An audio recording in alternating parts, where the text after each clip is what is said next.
BC గద్దెలకు దాన్ని ఉద్దేశించి రామచంద్ర యాదవ్ గారు మాట్లాడతారు.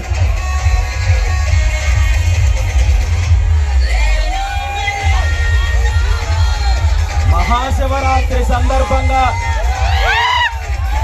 ఆ కోటప్పకొండ త్రికూటేశ్వర స్వామి పాదాల చెంతన ఏర్పాటు చేసిన కార్యక్రమానికి నన్ను ఆహ్వానించిన పెద్దలకు,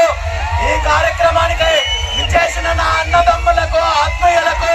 కుటుంబ సభ్యులకు, బీసీవై పార్టీ కుటుంబ సభ్యులకు ప్రతి ఒక్కరికి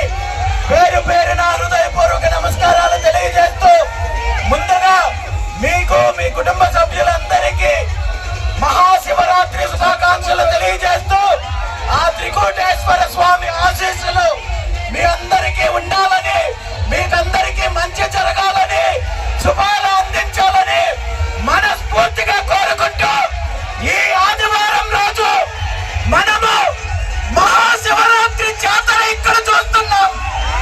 వచ్చే ఆదివారము ఏ రాష్ట్రంలో ఉన్న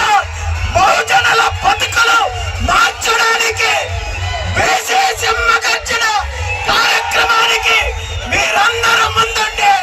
మన హక్కుల కోసం, ఆత్మగౌరవం కోసం, భవిష్యత్తు కోసం, అధికారం కోసం అడుగులు అడుగులు వెయ్యాలని చెప్పి ఈ సందర్భంగా తెలియజేస్తూ, రాబోయే రోజుల్లో మనం సృష్టించే ఒక కొత్త చరిత్రలో మీరందరూ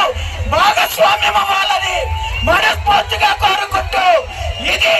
మన చరిత్రకి ఒక కొత్త పునాది వేయడానికి ముందు అడుగు వేస్తున్నామనే విషయాన్ని మీ అందరికీ తెలియజేస్తూ, వచ్చే 22వ తేదీని మన భవిష్యత్తుని నిర్ణయించే తేదీ అని చెప్పి